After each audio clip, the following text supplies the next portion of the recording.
Hello बच्चों, कैसे हो। आज हम आ गए हैं अपने बिजनेस स्टडी के दूसरे इंपॉर्टेंट टॉपिक के साथ। हर चैप्टर के दो इंपॉर्टेंट टॉपिक की वीडियो जिनके बोर्ड में आने के चांसेस 90 से 100% होते हैं, उन टॉपिक की वीडियो हम बनाएंगे। तो आज हम दूसरे टॉपिक के साथ आ गए हैं। इसको इंपॉर्टेंट टॉपिक कंसीडर करते हैं हम। इसका वेटेज है 4 से 6 मार्क्स का, यानी कि 4 to 6 मार्क्स का इसका वेटेज है। बहुत इजी टॉपिक है, बहुत आसानी से याद हो जाएगा। कुछ बेसिक वर्ड आप याद रखें, जैसे कि टॉपिक का नाम पहले आपको बता दूं। टॉपिक का नाम है trading process of stock exchange. अगर हमें शेयर्स खरीदने हैं तो किस तरीके से हम शेयर्स को परचेज करें, या शेयर मार्केट में किस तरीके से हम डील करें, ये आज का टॉपिक है। मैंने इसको बुक में थोड़े 7-8 पॉइंट दे रखे थे, मैंने उनको समराइज करके छोटे 5 पॉइंट बना दिए। आप बोर्ड में 5 पॉइंट को लिख के आ जाते हो, एक्सप्लेन करके आ जाते हो, तो वो आपका गलत नहीं होगा और टॉपिक कवर होगा। पहले इसको याद करने का पैटर्न ना करें। वर्ड पकड़ो, select, open, place, execute, settle. क्या याद करेंगे? पहला select, open, place, execute, settlement. फिर बता रहा हूं, पहले सिलेक्ट। पहले मैं आपको लर्न करा देता हूं, फिर मैं आपको इसको एक्सप्लेन कर देता हूं। पहला टॉपिक क्या है? सिलेक्ट। सिलेक्ट। दूसरा क्या बताया? Open, place, execute, settlement. फिर रिपीट कर रहा हूं शॉर्ट में। सिलेक्ट, दूसरा क्या बताया था आपको? ओपन। तीसरा क्या बताया था? प्लेस। चौथा क्या बताया था? एग्जीक्यूट। पांचवा क्या बताया था? सेटलमेंट। अब इसी से याद कर लो, ये क्या है? Short language. सिलेक्ट, क्या सिलेक्ट करना है? ब्रोकर। ओपन, वो हमारा क्या ओपन कर देगा? एक डीमेट अकाउंट। प्लेस, हम ब्रोकर को ऑर्डर देंगे। एग्जीक्यूट, ब्रोकर हमारा ऑर्डर पूरा करेगा। सेटलमेंट, लेन देन हो जाएगा। लेन देन का मतलब, अगर शेयर्स खरीदे हैं तो शेयर आ जाएंगे, कैश चले जाएगा। अगर शेयर्स बेचे हैं तो इसका अपोजिट हो जाएगा। तो बहुत सिंपल। सबसे पहले हमें ब्रोकर चाहिए, सिलेक्ट ब्रोकर। वो हमारा अकाउंट ओपन करेगा, हम उसको ऑर्डर देंगे, वो ऑर्डर पूरा करेगा, एंड में हो जाएगा सेटलमेंट। अब इनकी थोड़ी थोड़ी डिटेल में आपको समझा देता हूं। सबसे पहला है सिलेक्ट अ ब्रोकर। ब्रोकर कौन है? ब्रोकर एक इंस्टीट्यूट हो सकता है, ब्रोकर एक बैंक हो सकती है, ब्रोकर एक पर्सन हो सकता है जो सेबी रजिस्टर्ड होगा। क्या होगा? सेबी रजिस्टर्ड। सेबी रजिस्टर्ड मतलब security exchange board of India में इसका रजिस्ट्रेशन होना जरूरी है। अब आपको ये याद रखना है, ये भी आपका एक इंपॉर्टेंट टॉपिक है जिसकी वीडियो आपको जल्दी ही मिलेगी। इस चैप्टर के दो इंपॉर्टेंट टॉपिक है, एक हो गया ट्रेडिंग प्रोसेस और दूसरा हो जाएगा सेबी और इसके फंक्शन। अगली वीडियो आपको इसी की मिलेगी। तो सबसे पहले हमने ब्रोकर लिया। ब्रोकर एक इंस्टीट्यूट हो सकता है, एक बैंक हो सकती है, एक पर्सन हो सकता है, इवन एक कॉर्पोरेट बॉडी हो सकती है, जो क्या होगा? सेबी रजिस्टर्ड होगा। इसको हमें कुछ बेसिक चीज देनी होगी, जैसे कि हमारा नेम, हमारी डेट ऑफ बर्थ, हमारा पैन कार्ड नंबर।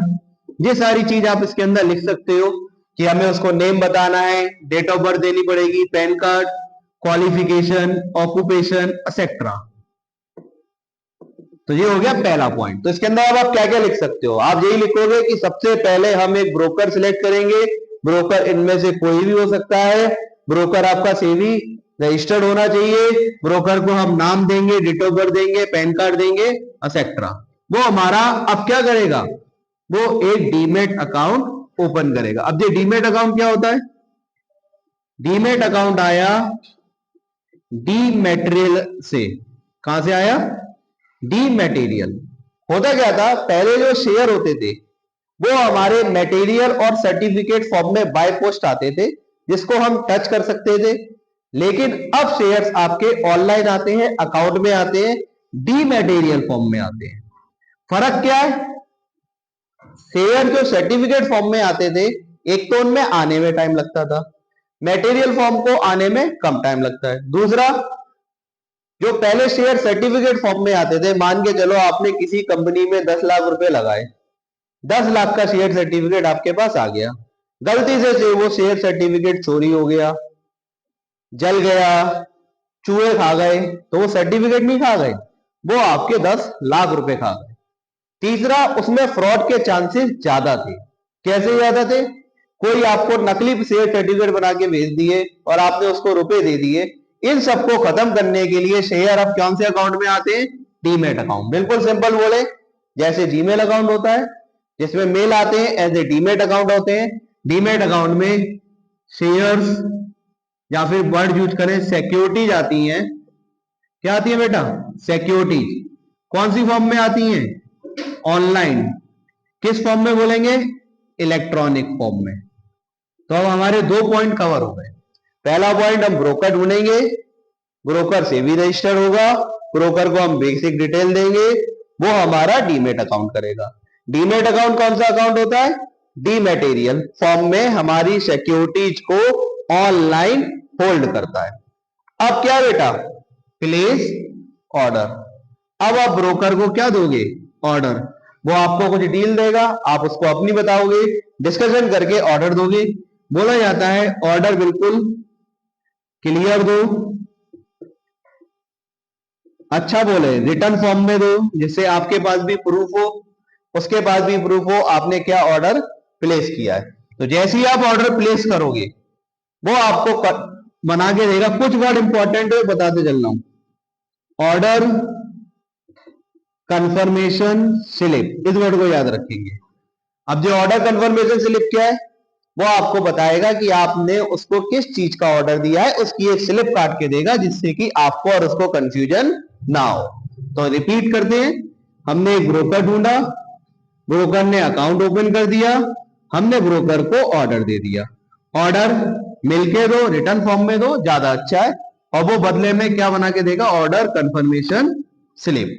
जैसे ही आप उसको ओके कर दोगे वो एग्जीक्यूट कर देगा क्या? ऑर्डर। जैसे ही ऑर्डर एग्जीक्यूट होगा, यहां पे एक वर्ड पकड़ेंगे, क्या? Contract note. क्या वर्ड याद रखना है बेटा? Contract note. अब कॉन्ट्रैक्ट नोट क्या है? जैसे ही वो आपका ऑर्डर पूरा करेगा 24 आवर्स, दूसरी चीज इंपॉर्टेंट पकड़ेंगे, क्या? 24 आवर्स। अब वो 24 आवर्स में आपको एक कॉन्ट्रैक्ट नोट प्रिपेयर करके देगा, जिसके अंदर क्लियरली मेंशन होगा आपने क्या खरीदा, किस टाइम पे खरीदा, किस डेट पे खरीदा, किस रेट पे खरीदा। यानी कि शेयर्स किस टाइम पे खरीदे गए, किस रेट पे खरीदे गए और किस डेट पे खरीदे गए, और साथ ही साथ ब्रोकर का कितना कमीशन है। तो ये एक कॉन्ट्रैक्ट नोट हो गया, लीगल कॉन्ट्रैक्ट नोट है। इससे क्या होता है? कल को आपस में डिस्प्यूट होने के चांसेस बिल्कुल खत्म हो जाते हैं। अब सबसे पहले हमने ब्रोकर ढूंढा था, ब्रोकर ने हमारा अकाउंट खोला, हमने ब्रोकर को ऑर्डर दिया, ब्रोकर ने हमारा ऑर्डर पूरा कर दिया। अब होगा सेटलमेंट। सेटलमेंट में क्या होता है? बिल्कुल सिंपल बता रहा हूं, डिटेल में नहीं जा रहा, इसी से आपका काम हो जाएगा। T+2 डेज, इस वर्ड को याद रखें। अब ये T+2 डेज क्या है? ये T+2 डेज है ट्रांजेक्शन प्लस 2 दिन। शेयर मार्केट याद रखो, जनरल डीलिंग के लिए 9:55 से 3:30 तक पब्लिक के लिए ओपन होता है। क्या टाइम है? 9:55 से 3:30। दूसरा, शेयर डीलिंग आप कर सकते हो सिर्फ मंडे से फ्राइडे। अब आपने शेयर डीलिंग करी है, मान के चलो मंडे को। कब करी है? मंडे को। तो मंडे का मतलब हो गया ट्रांजेक्शन दिन, प्लस वेडनेसडे तक आपके पास शेयर्स आ जाएंगे। अगर यही डीलिंग हुई है कब? फ्राइडे को। अब सैटरडे संडे का ऑफ होता है, तो सैटरडे संडे काउंट नहीं होगा, फ्राइडे हो गया ट्रांजेक्शन दिन प्लस 2 दिन, यानी कि ट्यूसडे तक आपके पास शेयर्स आ जाएंगे। अगर बेचे हैं तो शेयर्स चले जाएंगे, पेमेंट आ जाएगा, वो जस्ट अपोजिट रहता है। तो ये एक इंपॉर्टेंट टॉपिक था जिसको हमने याद किया। कैसे? Select, order, place, execute, settle. Select क्या किया था? ब्रोकर। ओपन क्या किया? अकाउंट। सॉरी, ओपन आएगा, मैंने ऑर्डर बोल दिया था। प्लेस क्या, एक बार फिर रिपीट कर दे रहा हूं। तो ये जो पॉइंट बनेगा, ये बनेगा select, open, place, execute, settle. इस तरीके से याद रखेंगे, 5 वर्ड याद रखिए। सिलेक्ट क्या किया? ब्रोकर। ओपन क्या किया? अकाउंट। प्लेस क्या किया, ऑर्डर, एग्जीक्यूट क्या हुआ, ऑर्डर, एंड में होगा सेटलमेंट, लेन देन। तो ये आज का टॉपिक यही कंप्लीट करते हैं। चैनल को लाइक करें और सब्सक्राइब करें।